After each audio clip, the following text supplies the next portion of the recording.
मित्रांनो नमस्कार, मी मिलिंद जाधव TV10। मित्रांनो, ह्या मुद्द्यासाठी किंवा आमच्या चॅनलला जर तुम्ही नवीन असाल तर त्यांच्यासाठी हा जो मी याचा विषय घेतलेला आहे, पटेकर विरुद्ध राऊत। तर हे नागरिक विरुद्ध एक अधिकारी आहे आणि अधिकाऱ्यांनी त्या नागरिकावर 353 किंवा 132 ते हे सेक्शन टाकलेलं आहे।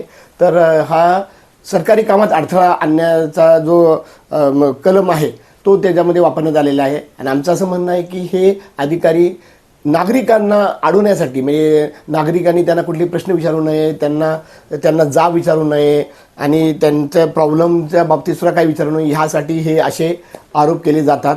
तर हा तो विषय आहे आणि त्या विषयामध्ये पटकन मी पुढच्या मुद्द्यावर येतो।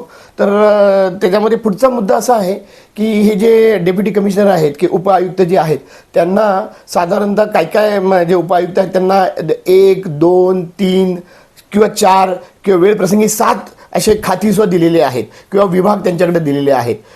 मी आता आशा राऊत मॅडमच्या बाबतीत जर म्हणतो तर त्यांच्याकडं सुरक्षा विभाग तर आहेच, पण त्याचबरोबर सांस्कृतिक केंद्र, क्रीडा विभाग आणि त्यांच्याकडं समाज विकास हे विभाग आहेत। आणि बऱ्याच वेळा या विभागाचे बेसिकली वेगवेगळे की केबिन्स आहेत। जसं समाज विकास आहे ते खालच्या मजल्यावर आहे, अगदी ग्राउंड फ्लोअरला आहे।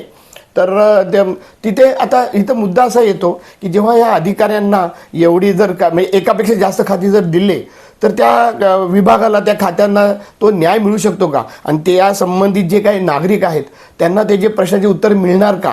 कारण का एक जरी विभाग काही जणांकडे आहेत तरी हे अधिकारी, मी असं पाहिलेलं आहे माझ्या साधारण मागच्या 2 वर्षाच्या अनुभवामध्ये, हे वेळेवर सुद्धा येत नाहीत। त्यानंतर म्हणजे त्यांच्या साईट व्हिजिट नावाचा एक प्रकार त्यांचा असतो, त्यानंतर हे स्टँडिंग कमिटीज आणि हे मीटिंग्ज आणि बिल्डिंगमध्येच कुठं आहेत हे कुणालाही कळत नाही, माहीत नसतं। त्याच्यामध्ये सरकारनं एक ते केलेलं आहे, नियम केलेला आहे किंवा त्याच्यामध्ये GR आहे, गव्हर्नमेंट रेझोल्युशन जो आहे, त्याच्यामध्ये असं दिलेलं आहे की तुम्ही जर अक्षरशः म्हणजे अर्ध्या तासासाठी सुद्धा जर कुठे गेला असाल तर त्याचे सुद्धा म्हणजे तुम्ही उल्लेख करायला पाहिजे। म्हणजे नागरिक कुठला जर येत असेल तर त्याला कळायला पाहिजे की इकडचा ह्या विभागाचा साहेब हा किती वेळासाठी बाहेर गेलाय आणि कधी येणार आहे, तेही कुठेही पाळलं जात नाही। ह्या विषयाच्या बाबतीत मी असं म्हणेन की आशा राऊत मॅडमकडं जे महत्त्वाचे 2 जे केबिन आहेत, तर एक तर 3ऱ्या मजल्यावर आहे, त्याच्यामध्ये म्हणजे ते सुरक्षा विभाग आणि तिथं सांस्कृतिक केंद्र, क्रीडा असं त्या बोर्डवर लिहिलेलं आहे। आणि खाली जो आहे जे मी आता म्हटलं की ग्राउंड फ्लोअरला जे आहे ते तिथं ते त्यांचं समाज विकास त्यांचं तिथं आहे। मी समाज विकासमध्ये कमीत कमी 10 वेळा गेलो असेल, मला एकदाही तिथे आशा राऊत मॅडम बसलेल्या दिसल्या नाहीत। तर विषय असा की जर या अधिकाऱ्यांना तुम्ही 2, 3, 4, 5 प्रसंगी 7, माधव जगताप साहेबांना एकेवेळी 7 विभाग त्यांच्याकडे होते, याचा अर्थ काय की तुम्ही म्हणजे दुसरेच तुम्हाला सक्षम अधिकारी मिळतच नाहीत का? तुमच्या महानगरपालिकेत ते नाही आहेत का तुम्हाला द्यायचं नाही आहे का? तो त्या अधिकाऱ्यावर सुद्धा अन्याय होत नाही का? 7 खाती दिली, त्याला जर एकालाही न्याय देता आला नाही तर त्यांच्यासाठी सुद्धा ते चांगलं नाही आहे आणि नागरिकांसाठी तर ते किती हानिकारक आहे। तर तेच जर झालं असेल कविता पटेकरांच्या बाबतीत की जर त्यांना जे सांस्कृतिक विभागासाठी ते आले होत्या पण त्यांना अटक झाली परत सुरक्षा विभाग म्हणून आणि ते सगळी पुढची कारवाई केलेली आहे, तर हे कितपत योग्य आहे? आणि माझा हा सवाल आयुक्तांना आहे की असं काही अधिकाऱ्यांना एवढी खाती का देता? उदाहरणार्थ आणखीन एक तुम्हाला सांगतो की जे प्रसाद काटकर आहेत तर त्यांच्याकडे सुद्धा 3-4 खाती आहेत। त्यांच्याकडे तर एक झोन आहे, झोन म्हणजे ज्याच्या अंडर 3 वॉर्ड सुद्धा येतात, असे 5 झोन आहेत पुण्यामधले। तर एक झोन त्यांच्याकडे आहे, वर आणखीन OSD officer on special duty, म्हणजे ते हे बघतात की सामान्य प्रशासन जे पूर्ण बिल्डिंगचं आहे, जे अगदी आयुक्तांचं आहे ते नीट करतात का नाही। इथेच ते प्रश्न येतो की दप्तर दिरंगाई, म्हणजे जे अर्ज पटेकर मॅडमचा जो प्रॉब्लेम आहे तोच आहे की त्यांनी एक अर्ज दिलेला आहे आणि त्याच्यावर कारवाई का होत नाही किंवा त्यांचे काही प्रश्न असतील तर त्याच्यावर त्या विचारायला आले होते।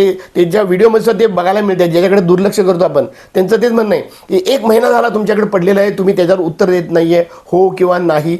आशा राऊत, 1 महिना झाला माझा अर्ज आहे तुझ्याकडे, तर मग नागरिकांना राग येणार का नाही येणार? तर हा मुद्दा आजचा आहे। 3 किंवा 4 खाती आहेत आशा राऊत मॅडमकडं, हे कितपत योग्य आहे? आणि मग ह्याच्यावर तुम्ही काय चौकशी करणार का नाही? आणि माझा सगळ्यात महत्त्वाचा मुद्दा आणि सगळ्यात महत्त्वाचा प्रश्न हा आयुक्तांना आहे की आयुक्त साहेब, तुमच्यासाठी जसा अधिकारी महत्त्वाचा आहे तसा नागरिक महत्त्वाचा आहे का नाही? त्या नागरिकांचं तुम्ही ऐकून घेणार का नाही? तर मग त्या नागरिक तो का चिडला, त्याच्यावर 353 दाखल होण्यापेक्षा त्याच्या अगोदर तर ते का चिडला आणि त्यानं समजा जर ते गुन्हा केला असेल तर तो का केला, हे जाणून घेण्याची तुम्हाला इच्छा नाही आहे का? तर आयुक्तांनी याच्यावर किती वेळा विचार केला किंवा कविता पाटेकर मॅडमना या बाबतीत तुमचं काय म्हणणं आहे हे महानगरपालिकेतल्या कुणी ह्याच्यावर विचार केला का? सुरक्षा विभाग असू द्या किंवा ज्या विटकरांनी गुन्हा दाखल केला तर त्यांनी जे उपायुक्त जे आहेत आशा राऊत मॅडम, त्यांची तक्रार घेऊन त्यांनी ती त्यांच्या नावानं पुढं ते गुन्हा दाखल केलेला आहे विटकरांनी, याच्यावर आपण मागं बोललोच आहे. पण त्यांनी दुसऱ्या बाजूचा विचार केला का? म्हणजे नागरिकाचा विचार केला का? म्हणजे हे अधिकारी फक्त अधिकाऱ्यांचाच विचार करणार का? तर हा माझा आजच्या बाबतीतला महत्त्वाचा विषय आहे. पुढच्या वेळी आम्ही हे बघणार की सुरक्षा विभागाच्या विभाग प्रमुख जे आहेत त्यांच्या केबिनमध्ये CCTV का नव्हता? मॅडमची केबिन का? मी बाहेरनंच बघतो कारण का मॅडमना आवडत नाही, हां, पण आम्हाला परवानगी आहे. तिथे कुठे CCTV का नाही आहे? त्यामुळे पुढचा भागी लवकरच तुमच्यासमोर येणार आहे आणि मी सुद्धा तुमच्यासमोर हे सगळे मुद्दे मांडणार आहेत. ह्या प्रश्नाची उत्तर आपल्याला कोण देणार? मी मिलिंद जाधव आणि तुम्ही बघत आहात TV10. मित्रांनो, आमचा हा व्हिडिओ शेवटपर्यंत बघितल्याबद्दल धन्यवाद. तुम्हाला हा व्हिडिओ कसा वाटला हे खाली कॉमेंट बॉक्समध्ये आम्हाला नक्की कळवा. धन्यवाद. If you like the video, do like, comment, share and subscribe.